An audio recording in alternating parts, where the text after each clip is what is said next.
Bonjour. Alors en parallèle avec le travail qu'on fait concernant les structures algébriques et qui est toujours en cours, on travaillera aussi sur des situations d'arithmétique. On commencera dans cette vidéo par l'exo 1. Alors donc, comme d'habitude, prenez le temps nécessaire pour réfléchir à chacune des questions. On va corriger ensemble après. Bien, allons-y donc dans cet exercice, soit A un antinaturel, premier avec 10, A et 10 sont premiers entre eux. On nous demande d'abord de montrer que A puissance 4 est congru à 1 modulo 2. Voilà. Alors, pour donc arriver à ce résultat, on va essayer d'utiliser la donnée ici. A est premier avec 10. Alors, remarquez que puisque A est premier avec 10, alors le A est impair. Alors nécessairement, A va être impair, car sinon 2 serait un diviseur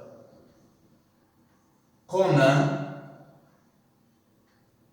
à A et 10, ce qui va contredire la donnée A premier avec 10. Voilà. Donc, le fait que A est premier avec 10 va nécessairement impliquer que A est impair, car sinon, 2 serait un diviseur commun, parce que si A est pair, alors 2 va être un diviseur de A, et 2 est déjà un diviseur de 10, donc c'est un diviseur commun. Alors ça va contredire que le plus grand diviseur commun des deux, c'est 1. Donc A est impair. Ainsi, A est congru à 1 modulo 2, puisqu'on sait que tous les nombres impairs sont congrus à 1 modulo 2. Les nombres impairs s'écrivent sous la forme 2k plus 1, donc ils sont bien congrus à 1 modulo 2. Et en élevant à la puissance 4, donc A puissance 4 est congru à 1 puissance 4 modulo 2. Voilà, on a donc notre résultat. Bien, concernant donc la deuxième, A puissance 4 congru à 1 modulo 5. Alors, remarquons ici, on a ici un 5 qui est un nombre premier. Ici 4, on a retranché 1 de 5, ce qui va nous faire penser nécessairement au théorème de Fermat. Donc, je rappelle ici le théorème de Fermat, c'est que si P est premier, alors A puissance P, il est congru à A modulo P. Ça, c'est le premier résultat. Puis, deuxième résultat, si P est premier et que A est premier avec P, alors A puissance P moins 1 est congru à 1 modulo P. Voilà les deux résultats. Alors, dû à Fermat, le petit théorème de Fermat. Alors, bien sûr, on va penser à utiliser ce résultat. Mais bien sûr, ça va demander d'avoir ces deux conditions. Donc, déjà, le 5 ici est le premier. Je vais le noter ici. Donc, deuxième résultat qu'on doit montrer. Montrons que A puissance 4 est congru à 1 modulo 5. Alors, déjà, on a 5 premiers. Alors, ça, c'est le premier résultat. On va essayer maintenant de montrer que A est premier avec 5. On va essayer de montrer que A est premier avec 5. Alors, d'autre part, alors on a A, il est premier avec 10, ce qui implique qu'il existe bien un couple UV d'entiers relatifs tel que AU plus 10 fois V égale 1, on a appliqué Bezout, ce qui implique qu'il existe un couple UV d'entiers relatifs tel que AU plus, alors 5 fois 2V égale à 1. 10, c'est 5 fois 2, ce qui implique qu'il existe un couple UV' appartenant à Z2 tel que AU plus 5 fois V' égale à 1 avec V', c'est 2 fois V. Alors, grâce à Bezout, Do, A est premier avec 5. Donc, on a utilisé le résultat de Bezout. Voilà, d'où maintenant on a les conditions nécessaires pour appliquer Fermat. Alors ça c'est le deuxième résultat. Alors d'après 1 et 2,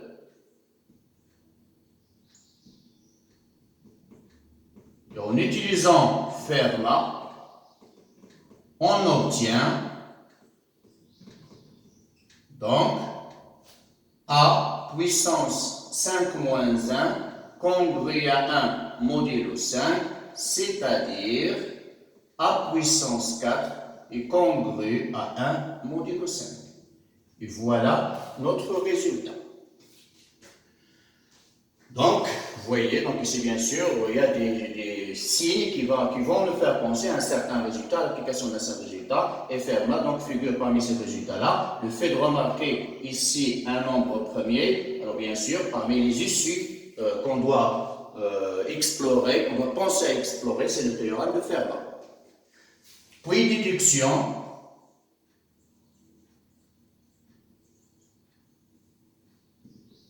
On doit déduire que A puissance 4 est congru à 1 modulo 10. Alors essayons, puisqu'il s'agit d'une déduction, d'utiliser ces deux résultats qu'on vient de montrer. On a montré que A puissance 4 est congru à 1 modulo 2, ce qui implique que A puissance 4 moins 1 est congru à 0 modulo 2, ce qui implique que 2 divise A puissance 4 moins 1. Déjà.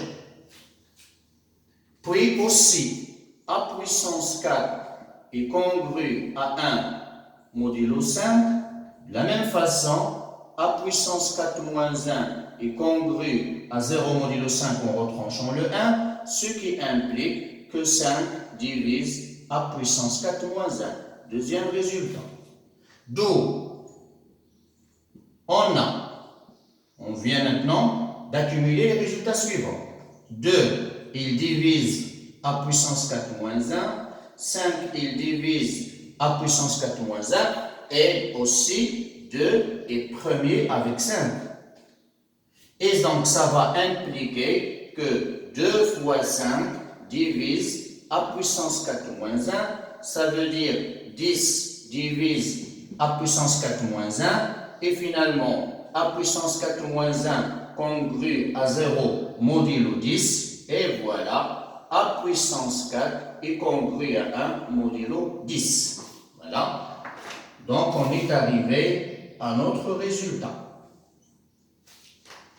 Voilà, ici, on a appliqué un résultat que je vais rappeler ici.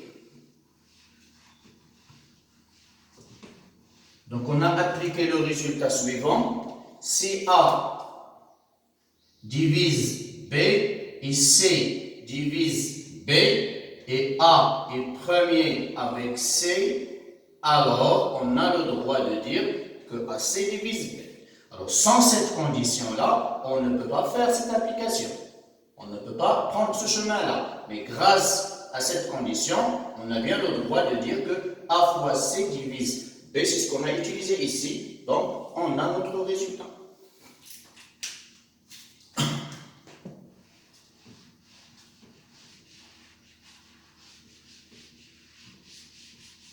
Passons maintenant à l'autre question. Alors, on nous demande de faire quoi? On nous demande de montrer par récurrence que quel que soit K appartenant à N, A puissance 4 fois 10 puissance K congru à 1 modulo 10 puissance K plus 1. On nous indique déjà d'utiliser la récurrence. Alors, c'est ce qu'on va essayer de faire. Donc, je vais mettre ici, deuxièmement, montrons que, alors, quel que soit k appartenant à n, a puissance 4 fois 10 puissance k est congru à 1 modulo 10 puissance k plus 1. Voilà. Alors, si on approche un peu ce résultat, bon, déjà, on va utiliser la récurrence, mais pour voir un peu le sens contenu dans ce résultat, si par exemple on donne à k0, c'est déjà a puissance 4 congru à 1 modulo 10, ou que, si je donne à k1, c'est a puissance 40 est congru à 1 modulo 100, ou que a puissance 400 est aussi congru à 1 modulo 1000, voilà un peu sur le contenu du résultat. A puissance 4000 c'est congru à 1 modulo 10 000, etc., etc. Donc c'est le sens contenu dans ce résultat-là. Alors essayons de le montrer par récurrence. Donc, initialisation.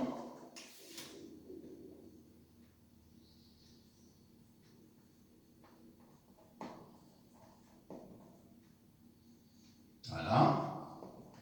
Alors, l'initialisation. Donc, on va donner à k la valeur 0. On donnera à k la valeur 0. Donc, ça donnera quoi le premier membre? Si je donne à k la valeur 0, j'aurai mon premier membre, c'est a puissance 4 fois 10 puissance 0. 10 puissance 0, c'est 1. Donc, c'est a puissance 4. D'accord? Et là, 10 à la puissance k plus 1, en remplaçant k, c'est 10.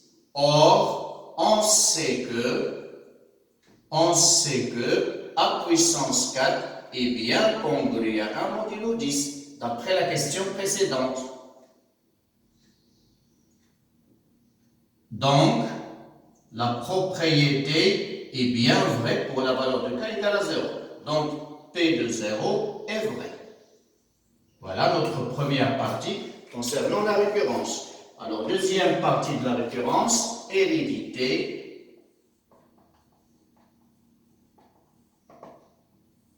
Alors, hérédité, on va considérer donc soit, comme on le fait donc comme d'habitude, soit k appartenant à n. On suppose que l'hypothèse de récurrence, on suppose que quoi? On suppose que a puissance 4 fois 10 puissance k est congru à 1 modulo 10 puissance k plus 1. On doit montrer quoi? Et montrons que a puissance 4 fois 10 puissance k plus 1 est congru à 1 modulo 10 puissance k plus 2. Voilà ce qu'on doit montrer. Bien, alors, on va essayer donc d'utiliser notre hypothèse de récurrence. On a, alors, a puissance 4 fois 10 puissance k congru à 1 modulo 10 puissance k plus 1, ça va impliquer la chose suivante, c'est que a puissance 4 fois 10 puissance k, on va l'écrire comme étant 1 plus un certain alpha antinaturel fois 10 puissance k plus 1. Alors ici, pourquoi j'ai le droit de dire que ce alpha est un antinaturel? Parce que tous les nombres qu'on manipule ici, c'est des antinaturels. Ici, on ne travaille pas dans Z, tous nos nombres sont dans N, donc j'ai bien le droit de considérer que mon alpha est un antinaturel. Bien, après,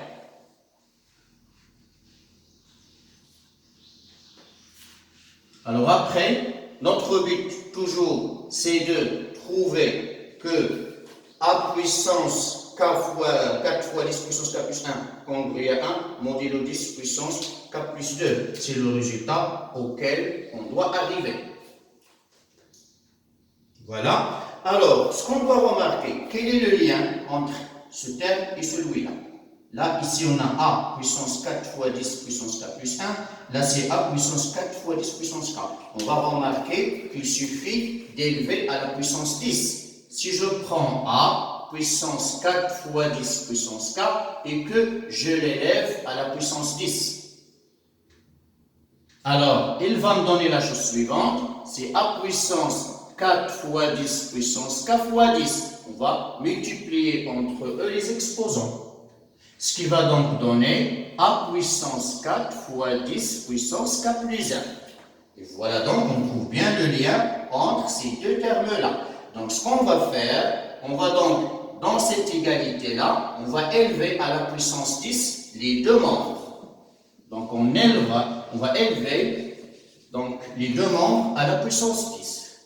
Voilà. Alors, je vais écrire a puissance 4 fois 10 puissance k, le tout puissance de 10, va être égal à 1 plus alpha fois 10 puissance k plus 1, le tout puissance 10. On a élevé les deux membres à la puissance de 10. Bien. Alors, ce terme-là va nous faire penser à une chose, c'est la formule du binôme de Newton. Alors, la formule du binôme de Newton, il s'agit bien donc du sigma, disons P allant de 0 jusqu'à n, c'est P parmi n, c'est les coefficients binomiaux, fois A puissance P fois B puissance n moins P. Voilà, donc c'est notre formule du binôme. On va l'utiliser ici. Heureusement, la présence de ce 1 va un peu simplifier l'expression.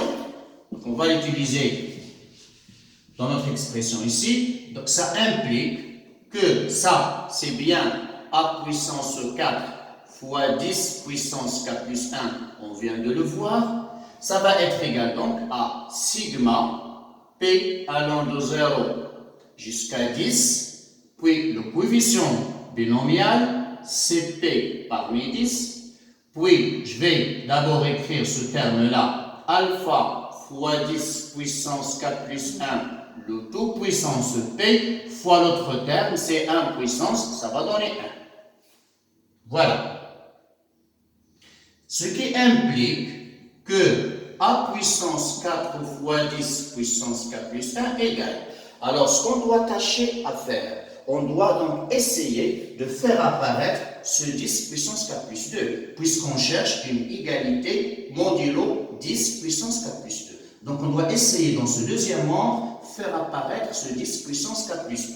Bien, alors dans cette somme-là, puisque l'exposant P varie de 0 jusqu'à 10, on voit que si on remplace P par 0, ça ne va pas apparaître, ce terme-là, on ne va pas l'avoir puisque ça donnera 1. Donc, on va mettre à part le terme obtenu en remplaçant P par 0.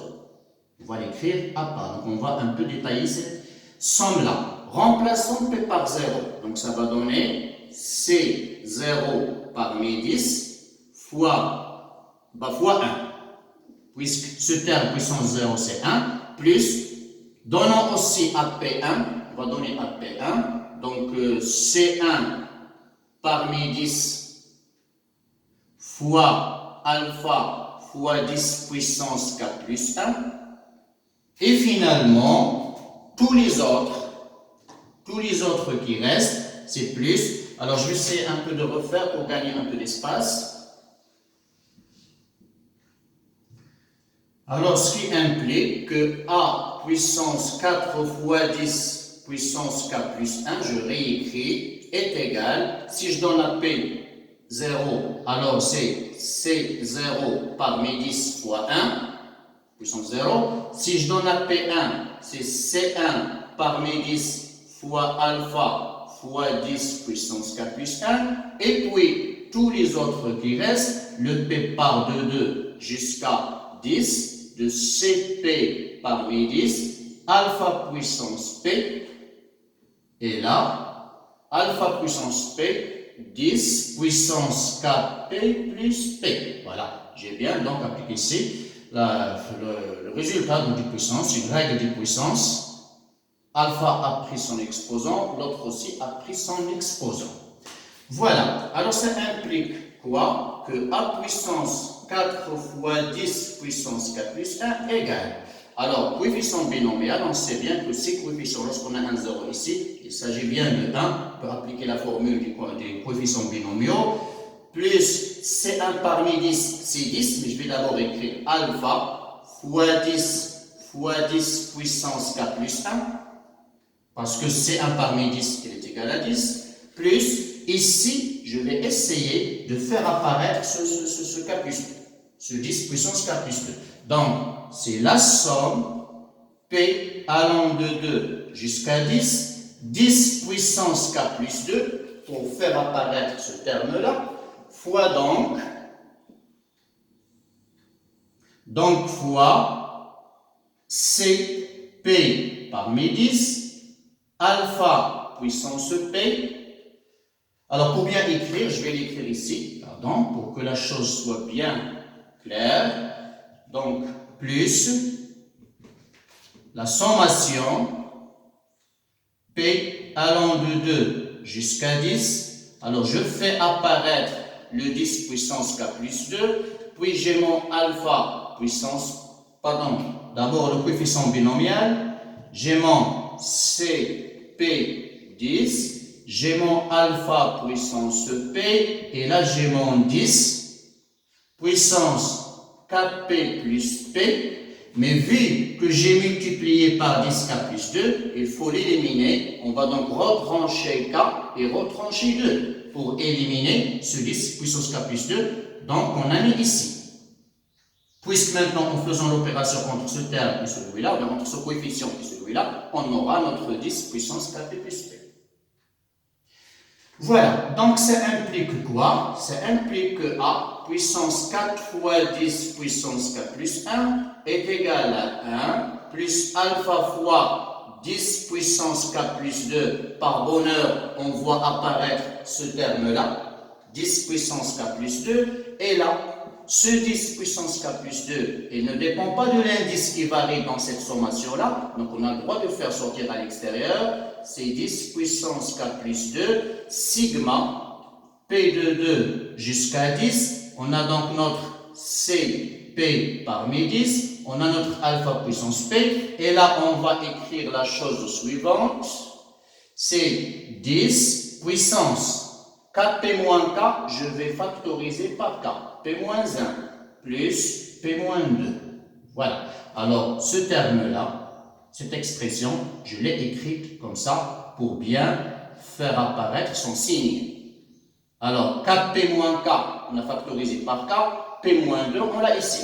Alors, remarquez ici, s'il vous plaît, remarquez que ce P-2 est bien positif, que ce P-1 est bien positif. Car P est supérieur ou égal à 2. La sommation se fait de 2 jusqu'à 10. Donc P est supérieur ou égal à 2. Par suite, le P-1 est positif, le P-2 est positif. Donc, ce qu'on garantit ici, c'est que cette sommation est bien un certain bêta qui appartient à n. C'est bien un entier naturel. Puisque notre exposant ici est positif, donc c'est bien un entier naturel. Ça implique donc A puissance 4 fois 10 puissance K plus 1 va s'écrire C1 plus alpha fois 10 K plus 2 plus bêta fois 10 puissance K plus 2. Et par suite, on peut bien dire que, donc voilà, j'ajouterai que A puissance 4 fois 10 K plus 1, c'est 1 plus gamma fois 10 puissance K plus 2, gamma c'est bien alpha plus bêta. On remarque ici. Alors, cette écriture nous permet d'écrire finalement que A puissance 4 fois 10 puissance K plus 1 est bien congru à 1 modulo 10 puissance K plus 2, puisque remarquez l'écriture. Donc, il nous permet d'écrire que c'est congru à 1 modulo 10 puissance K plus 2. Et voilà, on a notre résultat. On est arrivé donc à ce qu'on devait montrer. Et c'est grâce donc bien sûr à la récurrence, ici aussi à la formule du binôme de Newton. Et c'est classique comme ça de faire, donc détailler un peu, de mettre à part quelques termes, d'accord, et de laisser la sommation qui répond à la condition, c'est le fait qu'elle contient ce terme-là, ce coefficient-là, 10 puissance K plus 2. Et voilà. Bien, on passe maintenant à la troisième question, c'est la déduction.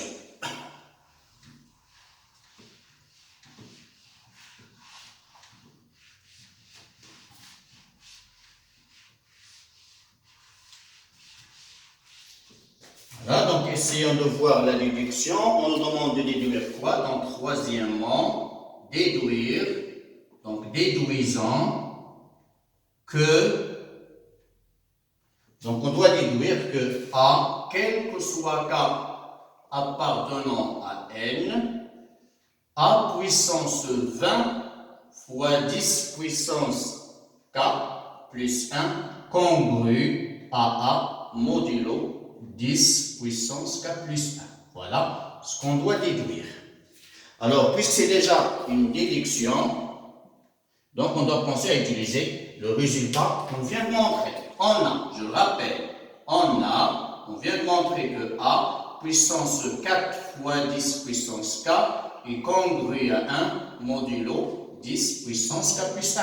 Si on cherche un peu le lien entre ces deux congruences, ce 4 fois 10 puissance K, il est bien clair ici. Le 4 c'est 20, c'est 5 fois 4. D'accord? Donc, pour faire apparaître ce 20-là, on va élever ici à la puissance 5. Donc, élevant à la puissance 5. Donc, A puissance 4 fois 10 puissance K, le tout puissance 5, c'est bien congru à 1 modulo 10 puissance K plus 1. Ce qui veut dire que A puissance 20 fois 10 puissance K est congru à 1 modulo 10 puissance K plus 1. Alors, pour arriver de ce terme à celui-là, il suffit de multiplier par A pour avoir ce plus 1. Donc, multipliant les deux nombres par A, on en a le droit bien sûr. 20 fois 10 puissance K, on va multiplier par A. Aussi, on va multiplier par A ici. 10 puissance K plus 1. Donc, finalement, on a A puissance 20 fois 10 puissance K plus 1. On somme les exposants. C'est bien congru à 1. Modulo 10 puissance K plus 1, on est arrivé à notre résultat. Voilà, donc la déduction est bien faite.